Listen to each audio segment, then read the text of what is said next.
Bismillahirrahmanirrahim. Assalamualaikum warahmatullahi wabarakatuh. Kembali lagi dengan saya Deci Andi Rahmawanti di sini.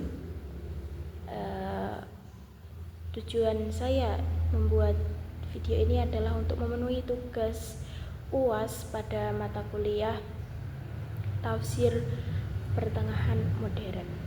Nah, di sini saya akan sedikit menjelaskan tentang tafsir Al-Manar yang dikarang oleh Muhammad Abduh dan Riyad Ridho.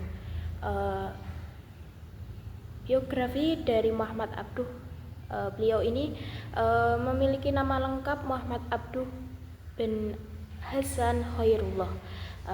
Dilahirkan pada tahun 1849 Masehi di Mahallat An-Nasr, daerah kawasan Sibrahid, Provinsi Al-Bukhairah, Mesir. Ayahnya yaitu bernama Hasan Khairullah, berasal dari Turki.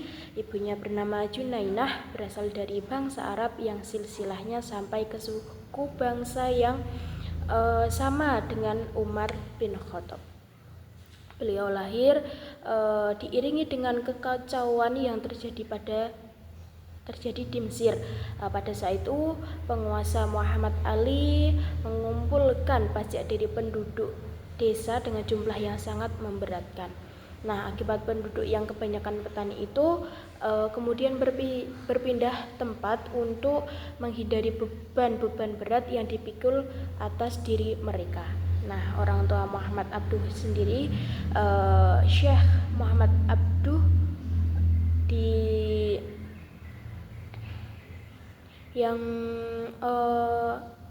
dibesarkan dengan lingkungan petani di lingkungan halamannya. Ketika saudara-saudaranya itu turut membantu ayahnya dalam mengelola lahan pertanian tersebut, ayahnya mengirimkan Abduh ke suatu tempat pendidikan penghafal Al-Quran untuk menimba ilmu pengetahuan, dan ia mampu menyelesaikan hafalnya sampai dengan 30 juz. Nah, setelah 2 tahun berlalu, beliau usia 12 tahun. Muhammad Abduh dibesarkan dalam asuhan keluarga yang tidak ada hubungan dengan dunia pendidikan sekolah, tetapi mempunyai jiwa keagamaan yang teguh. Proses pendidikannya dengan belajar Al-Quran dengan seorang guru yang di Masjid Tanta untuk belajar bahasa Arab dan ilmu-ilmu agama dari Syekh Ahmad pada tahun 1862. Nah, dalam pendidikannya ia mampu menguasai ilmu yang diajarkan tentang Al-Quran sampai dengan fasih. Semua segi ilmu Al-Quran ia lahap, sehingga sewaktu melanjutkan pendidikannya ia mengkritik cara pengajaran. Di saat belajar ia merasa bahwa metode yang dipakai itu kurang menarik, dan ia berguru kepada guru yang lainnya.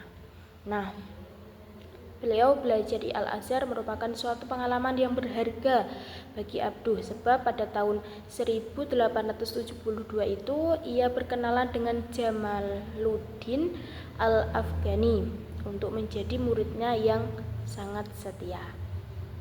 Nah, Abduh sangat tertarik dengan gurunya karena ilmunya yang dalam dan pola pikirnya yang maju.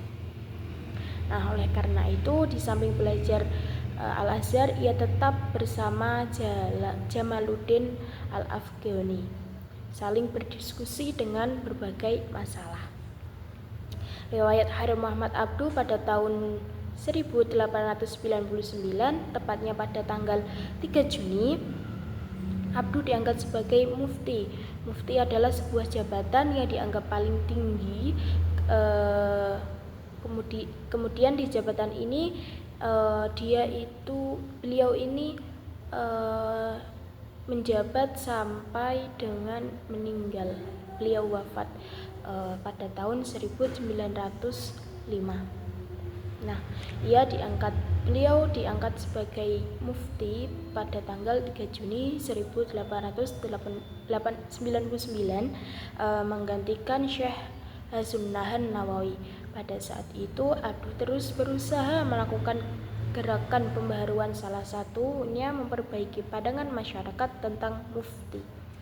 Nah, mufti itu dipandang sebagai pejabat resmi hanya untuk keperluan pemerintahan Mesir dan penasihat hukum kepentingan negara semata. Pada tahun 1892 beliau mendirikan organisasi sosial bernama Perserikatan Amal Kebajikan yang bertujuan menyantuni fakir miskin dan anak-anak yang tidak mampu. Pada saat itu secara perlahan pasti Abduh mencapai puncak karir. Nah, puncak karir Abduh diraih setelah terjun ke dunia pendidikan. Ia mengajar di sebuah universitas Al-Azhar. Nah, selanjutnya saya akan sedikit menjelaskan tentang biografi Rashid Ridho. Beliau memiliki nama lengkap Rashid bin Ali Ridho bin Muhammad Syam ad-Din al-Ghalamuni. Beliau lahir pada tanggal 27 Jumadil Ula pada tahun 1282 Hijriah atau pada tahun 1865 Masehi di suatu desa bernama Ghalamun di Lebanon yang letaknya tidak jauh sekitar 4 km dari kota Tripoli, Suriah. Ia adalah seorang bangsawan Arab yang mempunyai garis keturunan langsung dari Sayyidina Husain, putra Ali bin Abi Thalib, dan Fatimah, putri Rasulullah SAW, sekaligus cucu dari Rasulullah SAW. Oleh karena itu, di depan namanya memakai gelar Sayyid. Kadang ia juga sering dipanggil dengan sebutan Syekh. Nah, walaupun gelar demikian sangat jarang dipakai, ayahnya beliau ini seorang ulama dan penganut tarekat Syaziliyah. Nah, karena itu Rashid Ridho pada waktu kecil selalu mengenakan jubah dan surban. Nah, bertelekun dalam pengajian dan wirid sebagaimana kebiasaan pengikut tarekat Syaziliyah. Selama masa pendidikan ini, Rashid Ridho membagi waktunya antara ilmu dan ibadah pada salah satu bagian masjid milik keluarganya. Masjid tempat kakeknya Syekh Sayyid Ahmad berkhalwat dan membaca oleh Rashid Ridho dijadikan tempat untuk belajar dan beribadah. Nah, ibunya mengatakan semenjak Muhammad dewasa, saya tidak pernah melihat dia tidur karena ia baru tidur sesudah kami tidur dan bangun sebelum kami bangun. Nah, dalam rangka menyucikan jiwa inilah Rashid Ridho dilakukan menghindari makan makanan yang lezat-lezat atau tidur di atas kasur, mengikuti tata cara yang dilakukan oleh seorang sufi. Sikap ini dilakukan oleh kekagumannya membaca kitab Ihya Ulumuddin karya Al-Ghazali. Nah, yang dibacanya berulang-ulang hingga benar-benar mempengaruhi akan mampu berjalan di atas air atau terbang di udara. Riwayat pendidikan beliau ini adalah beliau tamat sekolah di madrasah tradisional pada tahun 1882. Rashid Ridho dikirim oleh orang tuanya untuk meneruskan pelajarannya di madrasah Al-Wataniyah Al-Islamiyah, yaitu sekolah nasional Islam di Tripoli, Lebanon. Ketika belajar di sana, beliau diajarkan pelajaran nahwu, shorof, akidah, fikih, ilmu hitung dan ilmu bumi. Selain itu, di madrasah tersebut juga diajarkan mata pelajaran bahasa Arab, bahasa Turki, bahasa Perancis, serta termasuk pengetahuan agama yang pengetahuannya modern. Mereka yang belajar di sana dididik dan dipersiapkan untuk menjadi pegawai-pegawai pemerintah. Nah, Rashid Ridho lebih jauh berkelana dengan ide-ide pembaharuan dikarenakan Al-Syekh Husain Al-Jisr amat berhasrat memompa semangat muda Rashid Ridho yang memang meminati berat alur pemikiran baru. Nah, selain mendapatkan bimbingan dari gurunya, ia juga dipengaruhi oleh ide-ide pembaruan yang dicetuskan oleh Jamaluddin Al-Afghani dan Muhammad Abduh melalui majalah Al-Ukhwat Al-Wusta. Semasa dewasanya, Rashid Ridho berniat untuk menggabungkan diri dengan Al-Afghani di Istanbul, tapi niat itu tidak terwujudkan. Sewaktu Muhammad Abduh berada dalam pembuangan di Beirut, Rashid Ridho ini mendapatkan kesempatan baik untuk berjumpa dan berdialog dengan murid Al-Afghani yang terdekat ini. Nah, perjumpaan dengan Muhammad Abduh ini meninggalkan kesan yang baik dalam dirinya. Rashid Ridho mulai mencoba menjalankan ide-ide pembaruan itu ketika masih berada di Suriah, tetapi usaha-usahanya mendapatkan tantangan dari pihak kerajaannya Utsmani. Ia merasa terikat dan bebas sehingga ia memutuskan pindah ke Mesir pada bulan Januari tahun 1898 Masehi. Nah, selama di Mesir, Rashid Ridho berkesempatan untuk memperdalam pengetahuannya sekaligus menggali langsung inti gerakan pembaharuan di Mesir. Riwayat pendidikan Rashid Ridho, kalau semula usaha Rashid Ridho hanya terbatas pada perbaikan akidah dan syariat masyarakat dan menjauhkan mereka dari kemewahan duniawi dengan mempraktikkan zuhud. Selanjutnya ia beralih pada usaha-usaha membangkitkan semangat kaum muslimin untuk melaksanakan ajaran Islam secara utuh serta membela dan membangun negara dengan ilmu pengetahuan dan industri.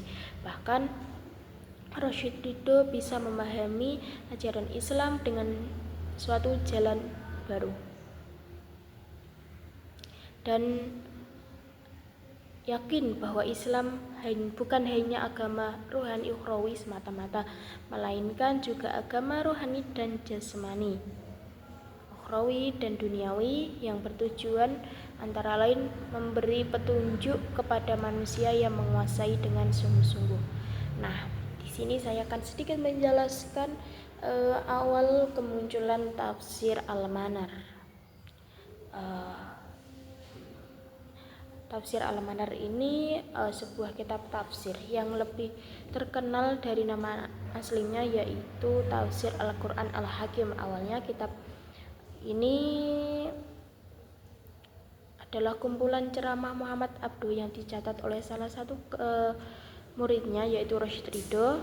Pada mulanya kumpulan ini terbit secara berkala dan majalah Al-Manar yang dikelola oleh Ridho yang kemudian diterbitkan menjadi buku tersendiri. Nah, seperti kutip oleh Imam Ilyas bahwa menurut Ridho penyusunan Al-Manar ini berawal dari pengaruh Al-Urwah Al-Wusta. Beliau mengatakan bahwa beliau dibuat kagum oleh artikel-artikel majalah yang membicarakan masalah berdalilnya ayat-ayat Al-Quran menggunakan pola yang belum pernah dijelaskan oleh sebelumnya. Karena itu setelah di Mesir menggabungkan dengan Abduh, maka hal pertama diusulkan Ridho untuk gurunya adalah menulis tafsir dengan semangat yang menjiwai arti Al-Urwah Al-Wusta. Abdu sendiri mengakui adanya kebutuhan yang mendesak untuk menafsirkan ayat-ayat Al-Quran. Namun beliau tidak tersedia untuk memenuhi permintaan muridnya karena beranggapan buku tidak bisa memberi manfaat kepada orang-orang yang hatinya buta dan hanya 20% dari apa yang dimaksudkan penulisnya bisa dipahami oleh pembaca. Kemudian Ridho mengusulkan agar Abdu mengajar tafsir. Pada mulanya Abdu juga keberatan memenuhi permintaan itu karena pengalamannya mengajar tafsir dari beliau mendapatkan kesan bahwa pelajaran itu tidak menarik dan minat mereka.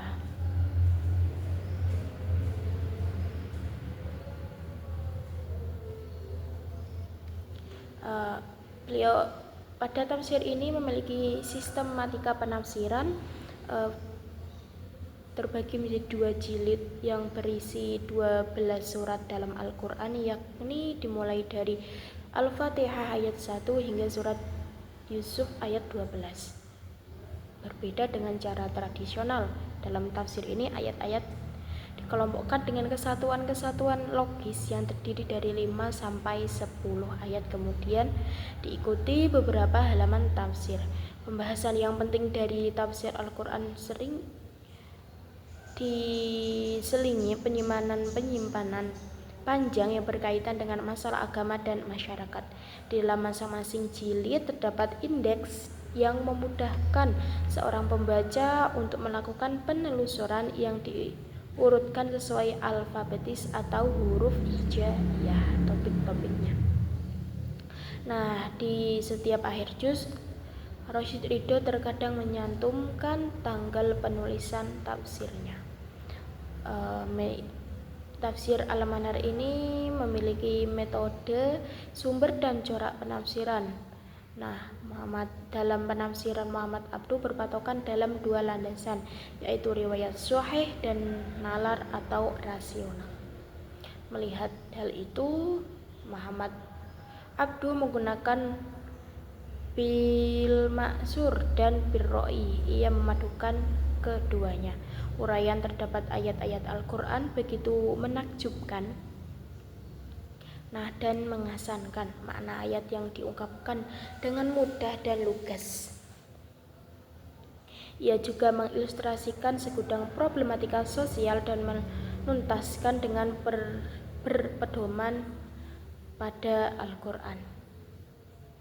Tafsir ini memiliki corak adabi al-ijtimai, yakni dalam menafsirkan Al-Quran berorientasi pada sastra, budaya, sosial kemasyarakatan, mudah dipahami dan menyentuh kehidupan real di tengah masyarakat. Metode-metode yang dikenal selama ini menjadi 4, yaitu yang pertama analisis, komparatif, global, dan tematik. Tentunya pada setiap tafsir pasti memiliki ada kelebihan dan kekurangan.